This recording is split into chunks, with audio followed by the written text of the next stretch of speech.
Hey there, everyone, friends, family, brothers, sisters.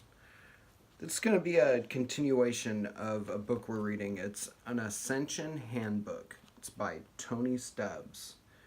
It is a phenomenally enlightening book. It is just blowing my mind, the things I'm learning out of here. And like I said, I'm going to have to go back and reread this book again to find the things that I've overread and overlooked. And it is just an amazing plethora of knowledge. And I would just like to re-reference the book that will be next. It's going to be, I believe it's What is Light Body? Um,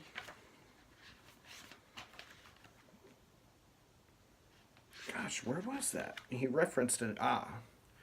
It's an excellent little book. What is Light Body? Channeled by Taki Ren. Archangel Ariel presents a 12 level model of the process of going to light and the physical, emotional, and mental symptoms of each level. That sounds pretty dope to me. Well, just to give a little brief overview of holograms. What you think and feel play a very large part in what happens to you. Reality is not, therefore, an objective out there, but a subjective in here, and is different for everyone. Consciousness both forms the hidden blueprints from every consciousness. Sorry, I totally messed that up. Consciousness both forms the hidden blueprints from even more remote blueprints and shines the light through them to project what you see, feel, and hear. It's important to know how fluid reality is in order to be able to manipulate it. And you have just the tools to do it. Consciousness. You've gotten so good at reality creation that you don't even know that you're doing it anymore. So we're doing things on a subconscious level that we have no idea that we're even doing anymore. That our body is so wonderfully and fearfully made that our body is constantly doing these things like breathing, digestion. Um,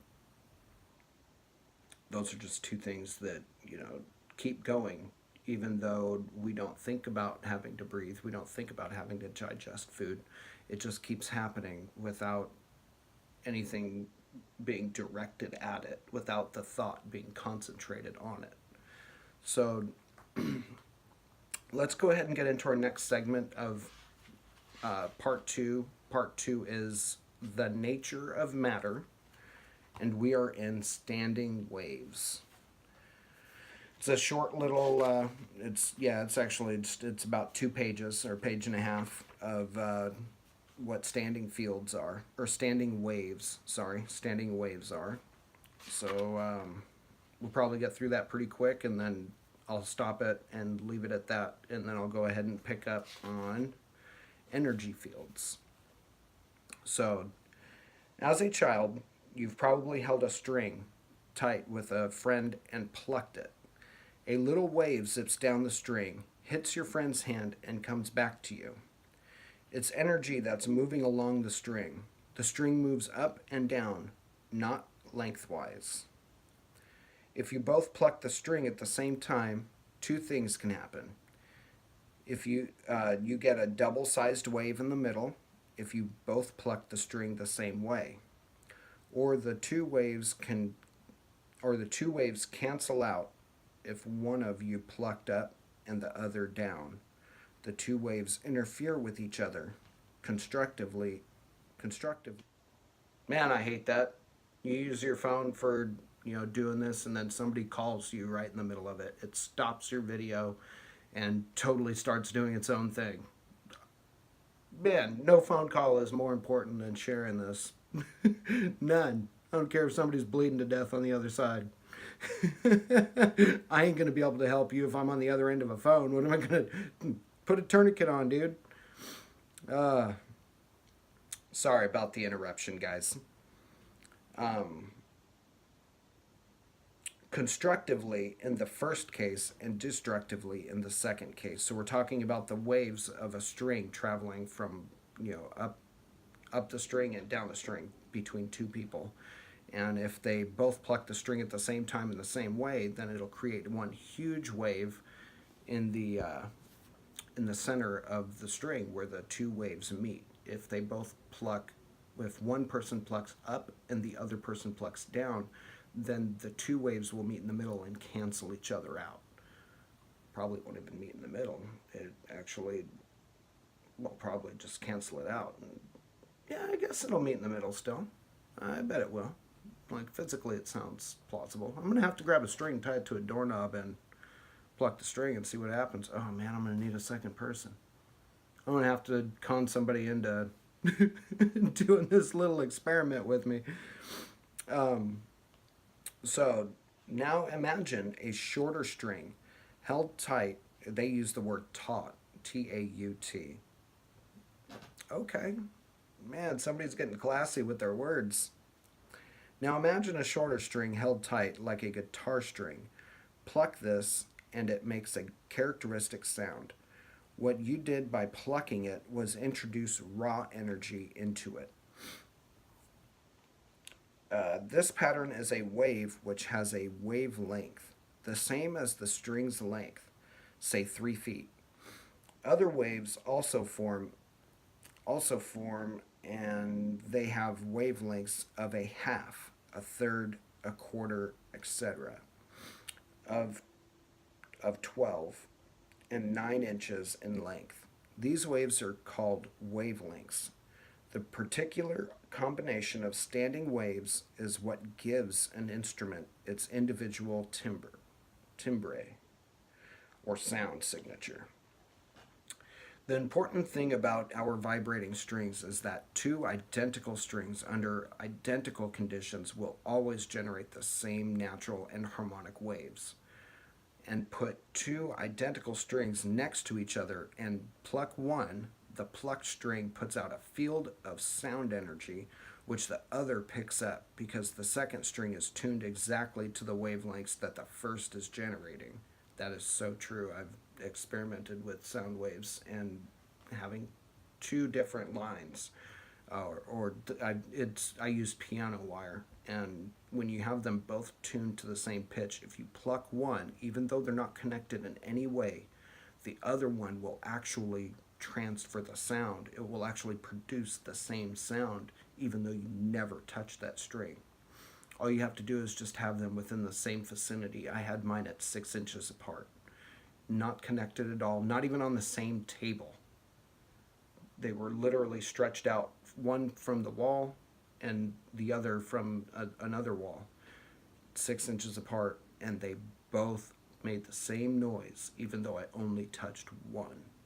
That is a hell of an experiment. I highly advise doing stuff like this with your kids. Kids seem to be just blown away by this kind of stuff.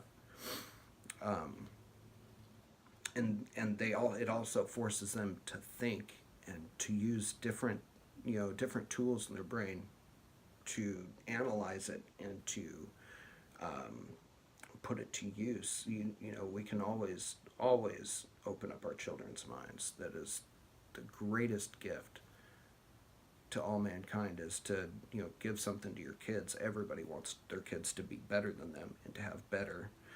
So we got to teach them better. That's what we're learning here, is how to live better, how to live in a light body, how to ascend, and then teach our children to ascend, teach our friends and our family the way, the truth, and the good life. Sorry, I'm not going to get preachy, sorry. Because the second string is tuned exactly to the wavelengths that the first is generating, the second resonates in sympathy very readily. This resonance is supremely important in dealing with human energy bodies, and we'll have much more to say about it in the remainder of this book. Now we get tricky. Suppose that you are the dessert chef on a spacecraft, and you can make freestanding jello in your zero gravity kitchen. That'd be so dope. I'd be like Homer floating around catching flipping balls of jello. Jello shot. Good.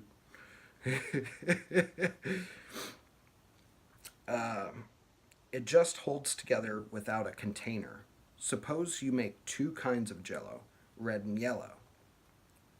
Just before they finally set, you somehow push them together so that they partially merge to form orange jello where they meet. Now, if you poke the red one and made it wobble, the wobble would pass right through to the yellow one. If you poke the red one regularly to set up a standing wave, the yellow one, being made of exactly the same stuff, would resonate at the same frequency.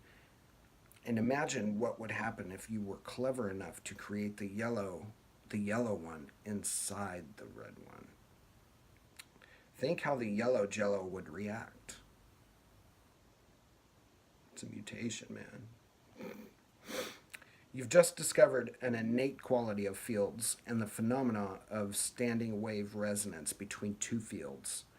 That is, if a field is tuned to energy of a particular frequency, it will absorb the energy of a standing wave in another field and will create a standing wave of its own. Quite dispassionately and automatically, sorry, the word was broken up. Quite dispassionately and automatically, any field will begin to resonate with the energy of a similar field in its vicinity. This can produce sympathetic resonance that could be detrimental. The first field could be moved in a way that is against its own best interests. Well done. All you need to do now is to find a way to eat jello in a weightless environment. Okay, that last statement was pretty damn pointless. As we'll see, resonance affects you in countless ways, whether you know about it or not. But from now on, you will be able to use it consciously as an ascension tool. That is the end of standing waves. And I just want to highlight a few things for you. Quite dispassionately and automatically, any field will begin to resonate with the energy of a similar field in its vicinity. So our light bodies, our higher selves, they resonate on these other frequencies, these higher frequencies that, like, say they're so high that we can't hear the frequency. Just like planets resonate, they give off a sound. If you have a stellarium, I use Starwalk 2, and you can click on the planet, and they have brought the vibrational sound output that the planets put out. They brought it down to an audible level, and you can physically hear it's slowed down because it vibrates at such a high rate that it's inaudible to the human ear. But when you listen to it with a radio frequency telescope, you can actually hear the sound that the planet makes. And I bet that they all play a symphony throughout the heavens. Each star, each planet, each galaxy, all together coming to this great crescendo known as the end of time. The great and terrible day. It's pretty crazy, but I bet that I'm sorry, I was going somewhere with that, but I bet that our bodies, our higher frequency bodies, pick up these standing waves that are coming in, that are penetrating us literally on a subatomic level, and we don't even know that it's happening, but that can change our mood, can change our mode of thinking, can change the way that we see things, the way that we perceive things and hear things, the way that we taste things and smell things and feel things. All of this is very interesting stuff once you get into it, and the physics and the metaphysics of our being, the very root of who we are. And that's what these videos are about, is getting back to who we really are prior to drinking that cup of forgetfulness. Yeah, I'm going to go ahead and leave it there for this video. That way, hopefully, they're not turning into too long of videos for you guys. I know that I have ADHD, and it's hard for me to pay attention for long periods of time. But though I do notice when I get into subjects that I enjoy, I'm more willing and more apt to spend more time on them. Being able to sit down and watch a 2-hour video at once, sometimes I hit that pause button, gotta get up and walk around. But yeah, I just want to leave this one here, and I'll go ahead and pick up energy fields here in just a moment, and I'll post that video after this one. It looks like to be a little bit longer than standing waves. Energy fields is going to take us right into part 3, and that is titled energy fields as well. So this is the section, the last of section 2, and the 3 parts of section 2. Let me go back to the table of contents. Section 1 was what is energy, space, time, and motion. And then section 2 is the nature of matter, holograms, standing waves, and energy fields. We are going to do the final part of section 2, which is energy fields. And then that'll lead us right into section 3 of energy fields overall, physical fields, emotional fields, mental fields, your mind is not your brain, and the chakra system. I'm interested in the chakra system because figuring out how to balance our chakras and the nadis. The nadis refer to the energy pathways that carry the energy through your body. So each chakra has an energy field, and they're all spinning. And some spin at 11, some spin at 22, and some spin at 23 or 33, and so on and so forth. So at different frequencies, at different rates. And we have to get these things into harmony with each other in order to balance our lives, in order to have perfect oneness within ourselves, and to be able to manifest and to project and to do all the things that Christ did on this earth. And Buddha, I know there are probably many more in mythology that have come as an incarnation of the Spirit of Christ. And who's to say if it's not some other spirit, but it's the office of Christ. It is an office of what the Christ is and who the Christ is and what the function is.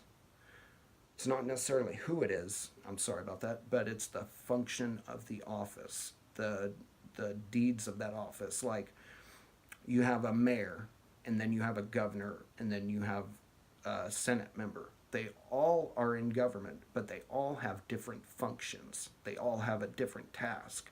So it's the office of Christ and what the functionality is of that office and what the tasks are and what the trials and different ways of going about that office, what things come with that office. So we'll go ahead and pick it up in energy field. Sorry about that. I talked for 3 extra minutes. You guys have a great day. Bless you all, and peace be with you.